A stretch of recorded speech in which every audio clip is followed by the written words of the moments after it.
We are live with Lunch Break Live, the Salvi Vegan. What are you making today? I am making Calabazas Entomatados, or as we call it, pipián as well in El Salvador. So I love it. Take it away. Start cooking. We're excited. We're right here with you while you chop and do. Take it away. And folks, it is hot out here. I live in Rancho Cucamonga, and it is over 100 degrees. I'm melting, and you're thinking, why are you making something that's going to be hot and cooked? I don't know. Sometimes, we be making like sopas, soups, and it's like, why? I don't know why, but we're like, oh, it's good. All right. So what you got there? All right. So we're going to start off with squash. So we're going to get about 2 squash. We're going to get half of an onion, and then we are going to do 1.5 tomatoes, all chopped up. We're going to put it to cook, add some little seasoning, a little bit of water. That's it. It's that simple. So it definitely is something that I actually grew up with. You know what's interesting though? You know how us kids, sometimes when we're little, we really don't like, vegetables. And this is one of the ones that I didn't like too much. But then sometimes I would really like it. And I don't know. It's like maybe sometimes the sazon that my mom would put was a little bit more, and sometimes it wasn't. I don't know. So it's just something that, I did a lot. So yeah. I love it. Well, you know what? It's so great. Yes, this is soup. Exactly. We're having, go ahead and tell everybody again, because we have new people joining. Maybe it's not soup. Go ahead. Yeah. No, this is not soup. This is exactly, the reason I mentioned soup is because a lot of times we will sometimes eat things that are hot on a hot day. And you think like, why would you want to eat something that's hot en un día caliente in a hot day? It's just something that we like. I don't know. We like to suffer at times with the hot foods, but it's good. So here, just to show basically what I'm doing is cutting these in fours, or like, in quarters. I don't know if you guys can see. So we're going to basically just put all of this together. And then from there, just, I guess, boil it or saute it a little bit. But again, folks, this is like super simple. Now, I know that in Mexico, they do this. They actually do this in a lot of different countries too. And sometimes they will add other extra things like cheese at the end, or they'll add rice. They'll put it like on top of the rice. So, all the juices kind of go on the arroz, and it's really, really, really good. So love it. Amazing. How did you come up with your vegan name? Salvi Vegan. There's some obviousness to it, but go ahead, take it away, because we'd love to learn. And what vegetable are you cutting up right now? It's the same one. It's the same squash that I'm doing. Love it. Yeah, it's there's just 2 of them that I'm cutting to make sure that it's. They're very large. Yeah. Tom wants to know, which squash is that? Could you show us real quick? And which one is it? Yeah. So this one here, you can go to any of the stores, and it's the Mexican squash. But it's interesting because for us, we call it pipián in El Salvador, but ours, it looks like this, but it's like sometimes a little bit like slender here, like in the middle. And then there's some that are like just round. There's so many different like squashes. So honestly, like you can do this with any kind of squash. Well, not any kind of squash, but like the yellow ones, the green ones, you can do as well. And you can do it this way. So it's pretty good, really good, tasty. So when it comes to the name, el nombre of the Salvi Vegan, the reason I came up with that was I wanted to for sure do something that was within my cultura, my culture. And I remember that, I was thinking like, okay, so I know that I want to do, next thing I'm doing is I'm going to cut 1.5 tomatoes. I definitely wanted to make sure that I represented, my country. And one thing with saying the word Salvi instead of saying Salvadoran, a lot of us tend to say Salvi food, Salvi people, Salvi culture. So I thought, okay, I want to add Salvi, but how do I do it? Salvi Vegan. And a friend of mine who actually is one of the ones that kind of guided me in veganism, she was like, well, why don't you think about maybe like the Salvi Vegan? And I was like, I'm gonna take that because it's not just Salvi Vegan, but you're the Salvi Vegan. And I was like, okay, cool, I like this. I'm gonna take that name, and yeah. So since then, that's been my name for. And at first I wanted to do a blog, but then it just became more of like wanting to do a business out of it. So, well, I wanted to say that Amadeus Monroe says I'm Salvi Vegan as well. And I want to thank everyone who's watching. We are Lunch Break Live. We are Daily Show, 12:30 to 1 o'clock Pacific time for 5 years now. Welcome. And we are going to bring this story with the recipe over to our website. And you can tap on and look up Norma Perez in the search engine and see her last show. She has done multiple shows with us. She's amazing. And look at her gorgeous setup, y'all. So if it's hot in your kitchen, I mean, you're hot on the outside too. It's hot everywhere, but you might want to take it outside and look how gorgeous and wow, wow, wow.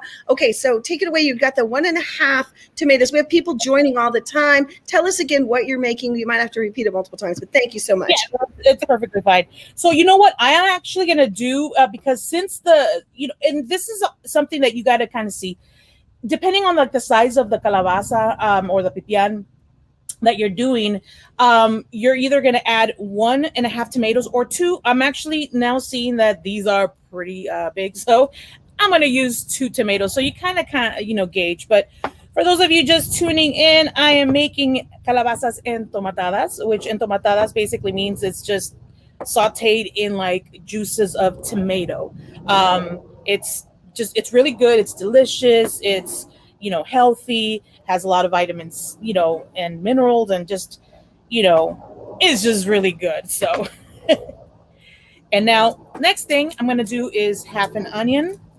And again, I think folks, for like this, it really depends on your taste buds. If you want to add more onion, you want to add more tomato, you kind of just go with it, go with the flow of what your taste buds is. And I think that's the beauty when it comes to a lot of like the foods, it's like, it's your version, you know what I mean? A lot of times people are like, no, it has to be like this and this is the way that I've done it. And it's like, no, you experiment and you make it your own. And I mean, I think that's the beauty when it comes to like food, so.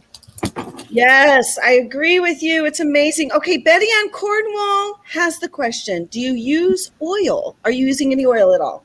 So I am going to use a little bit of oil, but if you do not want to use oil, so for me, I'm going to actually use this spray. I couldn't find my other oils, but it's avocado oil.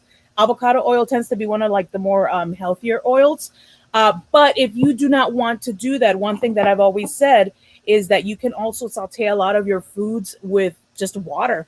So if you want to make it more of like that healthy, version, you can go ahead and just add water, saute it, and that's it.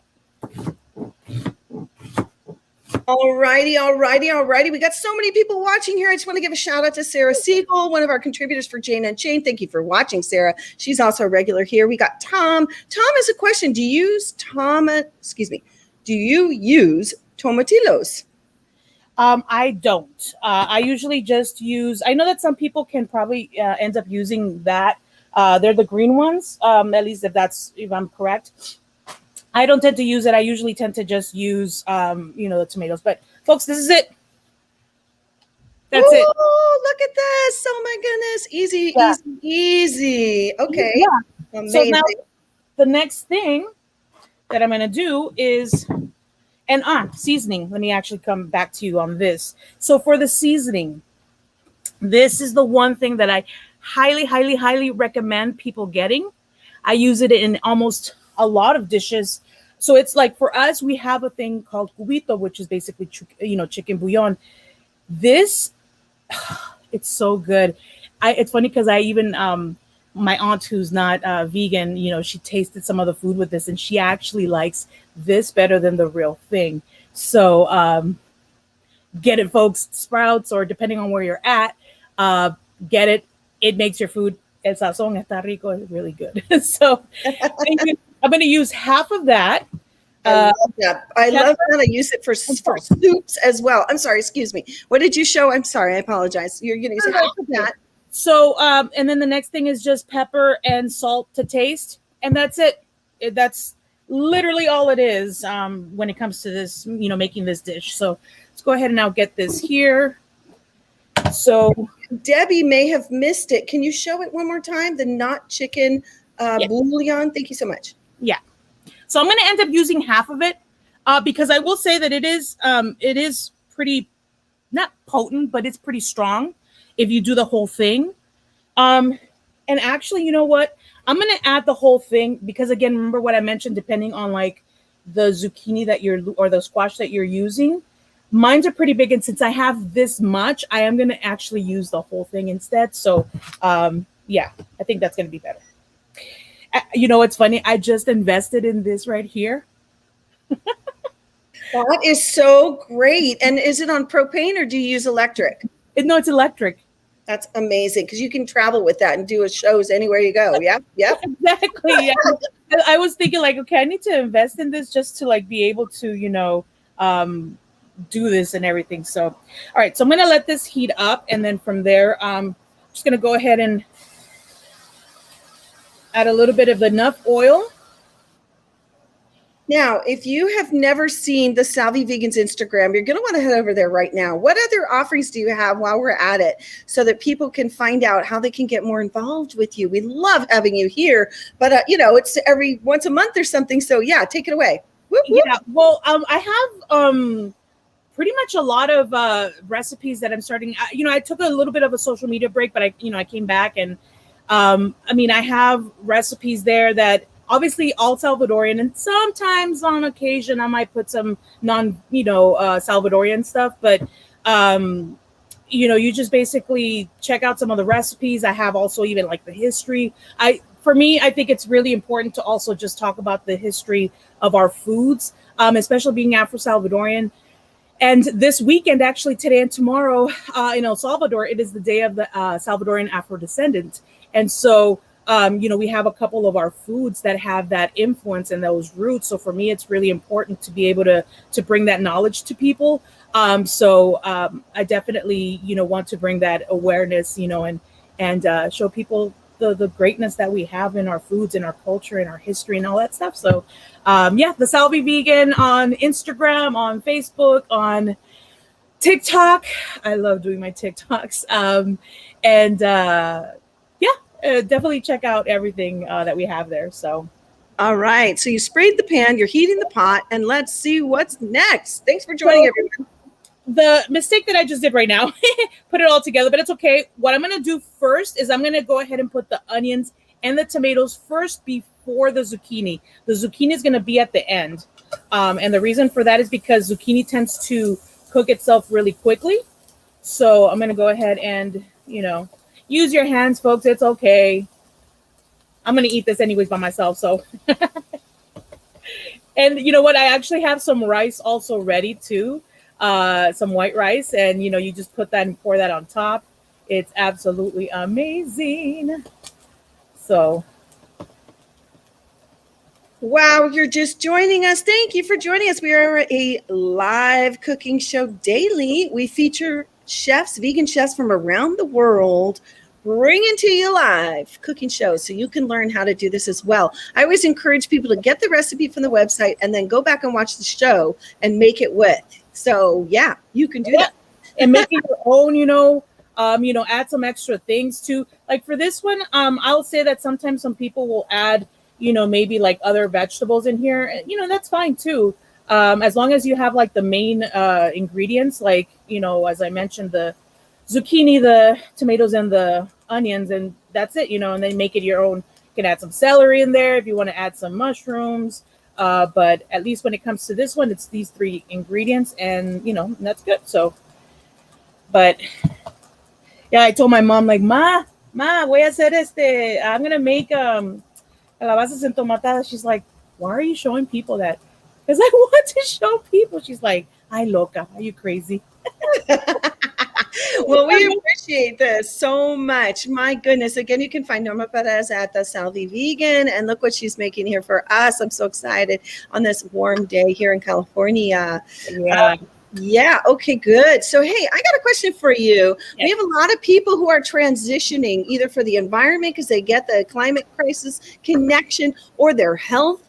What are your suggestions in regards to, easing in or jumping in? What are your thoughts on that? So when it comes into easing in, I'll tell you, like, for me, my story, I ended up, becoming vegan overnight. And the reason for that was because, one, it was for health reasons. I had osteoarthritis that I was diagnosed with, my lower back, and did some, investigation and research, and I found out that meat consumption was kind of like the culprit. And then I remember watching Earthlings, and after watching that movie or that documentary, I was like, I can't. I mean, I remember like sobbing through like the first 20 minutes because I just couldn't understand what I was seeing, and that I was a part of this. It was just really traumatic. And so after that, I was like, I'm doing this. But then I got scared because it's like, I'm about to leave my culture behind, because not that it's heavy on me, but it was just something that was a part of my foundation, of my roots, of who I was. So how can I abandon this? But then come to find out, it's like, wait, we got curtido, which is like a fermented cabbage. Wait, we have, chimol, which is our pico de gallo Salvadorian style. So wait, we have some plant-based stuff. So then from there, I just kind of started experimenting in the kitchen. But for somebody that doesn't do it overnight and is like wanting to go slowly, I would suggest like going on the internet and finding people like myself. There's plenty of folks that do a lot of plant-based foods, YouTube, going to festivals like that. I will say that when I went to my first festival, I think it was Vegan Street Fair here in California, which is huge. I was like, wait, mac and cheese, hamburgers, pizza. Oh, wait. What? Right. All vegan all the time. Exactly. I know. It's pretty remarkable when you see how many people are at these veg fests and go to these places like you just said, that Sunday experience, or the street that ended up being 4 days before we got on the lockdown. We were having thousands of people. I mean, they couldn't even keep track. It was like 20,000 people a day, or 40, and I'm sure I'm underestimating. Amazing. Yes. And I just wanted to say what you were saying about finding inspirational vegans and see what they eat. And yes, and see what they eat, see what they're doing, see how they're transitioning, see how they transitioned and what they swap out. A lot of people, they're like, how am I going to have my traditional meal without having that animal? And so boom. So, okay, take us through what's next. Go for it. So, as I mentioned, going to these festivals, is important, so that you can kind of see the variety of things. And then just doing a lot of research too, because a lot of times you are going to be met up with a lot of people that are like, well, wait a minute, what about protein? Why do you guys then make food that, resembles, like, aren't you, doing that? It's like, okay, so I became vegan, not because I didn't like the taste. It was because I just didn't want animals to suffer. So it's kind of just making that connection with that. So, also there's the app Happy Cow. For anybody that doesn't know, Happy Cow is like such a good app, because depending on where you're at, it tells you the vegan options, it tells you vegetarian places, vegan spots. Obviously access to it is, depending on the area that you're in, is going to be obviously a sort of a sort of a challenge.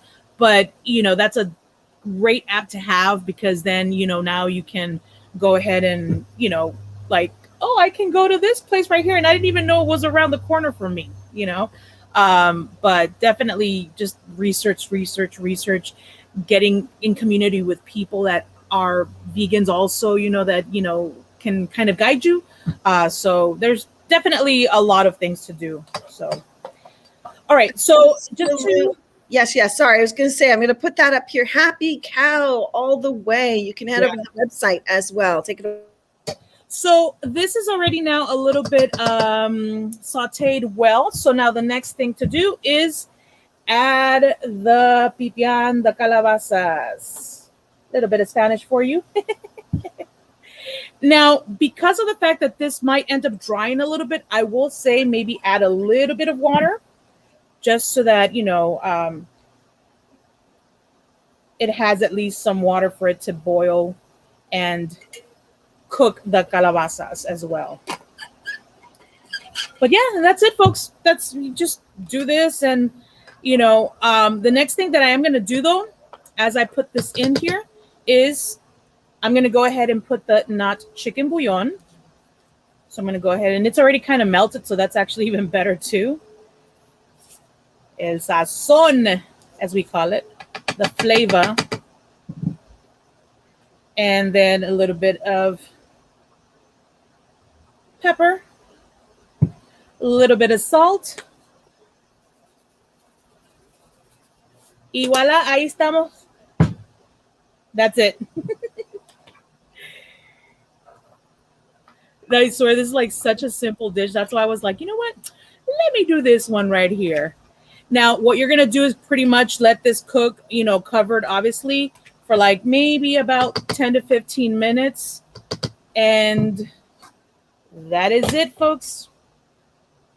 Well, we're not done. That is it, folks. Okay. Amazing. And I want to acknowledge Silvana is watching, as well as Debbie, Tom. Hello, y'all. And we got some more folks in here. Tina, and let's see. I'm checking it out over here on the website. Oh my goodness, so exciting. How easy was this? Betty and Cornwall and Sarah, as well as, wow, it looks like several people are watching. Please share this out if you know anyone who wants a simple, easy Salvadorian recipe or wants to, shake things up. It's the squash cooked dish. Yum, scarum. And do you mind if is it possible we can see what it looks like in the pot? Yes. Hold on. Let me. Okay. Hang in there, everybody. Welcome to Lunch Break Alive. Yes, we're getting this up close and personal. Take a look, everybody. Don't go anywhere. Oh, yes. Thank you for showing us. That is gorgeous. Wow. Yes. It's so good. And I mean, depending on how much, how much seasoning that you want to put, I mean, it's always up to you when it comes to, kind of doing these recipes. If you want more onion, if you want more, of the chicken bouillon, go ahead and add more of it. So, but yeah, that's pretty much all it is. And now all we got to do is just let it cook. And yeah. Ta-da! All right, everybody. Thank you for joining us here on Lunch Break Live. If you have any more questions for the Salvi Vegan Norma, please put them in the chat. We're going to invite her over to check out the comments from all of her fans here. And yes, somebody said they see your follow your heart feta crumbles. Is that what's over there too? Oh, yeah. I love these. They're so good. Oh my God, my family's not vegan. They eat this up so quickly. So the reason I brought this out is because, again, as I mentioned, with some recipes that I've seen, some people, after this has been cooked and they put it on, on the dish, then, or actually, no, what they do is that they'll put the cheese on top and let that cook. And this is towards the end. So again, it depends varies on the different countries. I didn't grow up with putting cheese on it. I don't think it's a Salvadorian thing. I think it's a Mexican thing, but I've done it before and oh my God, it's so good. So this one here, está tan rico, is so good. I love this one. So yes, it is Follow Your Heart. I love a lot of their products that they have, because this has been like the one that's been like almost realistic, to where like, wait, that's vegan? What? So yeah, highly recommend getting that one. So we're just letting this cook for a little bit. I love it. Yes, it's like vegan. What is that? Vegan what? So we're saying, I just want to put this quote up here real quickly as we head out. If you like, add your plant-based cheese on top. Yes, Follow Your Heart just came out with shredded mozzarella, shredded cheddar, and the feta. and a Parmesan as well. So just so you know, they're launching it right now here in the United States. I know that other countries have other options and things since we're global. We just invite you. You can also make your own, although I have not mastered a feta. I haven't mastered a lot of the cheeses, but I try. Cheeses is something that there's a science. I mean, it's interesting because a lot of people are like, well, how do you make your food vegan? But it's like, I think it's just a matter of experiment. But you know what it is? It's also the science of it and just manipulating it to where it kind of tastes like the real thing. I gotta say, so in El Salvador, we have our quesillo, we have our specific cheese that's very cheesy and very sort of potent when it comes to the taste and the smell. It's definitely very salty. So I've been trying to experiment with making the crema, which I did, and I'm still experimenting because I want to get it just right, because I think eventually for me, I do want to be able to bring some of my foods, whether it's my salsa roja, which is a tomato-based sauce that we have, the cream, and to probably maybe sell it to markets. So I do want to have that in the future to where then everybody can have access to that specific thing. But the cheese is something that I definitely do miss. So I'm trying to make sure if I can create and recreate that, the cheese and the cream that specifically it's just oh my goodness. I hope you'll come back and show us how to make that, or at least show that you did, and we'll take it through. And I want to give a shout out to one of our contributors, Sahar Bell, who did come on and do a really beautiful, delicious cheese, y'all. So go on to Lunch Break Live, Jane Unchained, look up cheese, look up Sahar Bell, and you should be able to find her in the search engine. Norma Perez, we so appreciate you. The Salvi Vegan. Y'all head on over to janeunchained.com and we'll see you next time. You're the best. Thank you so much. We appreciate you. And we're going to end this broadcast, y'all. So head on over. We'll see you next time on Lunch Break Live. Thanks, everybody. We'll show you a little bit of this at the end, how it looks like, because it's still cooking away. It's okay. Está bien. We'll show you. Yes. Okay, everybody. Thanks again.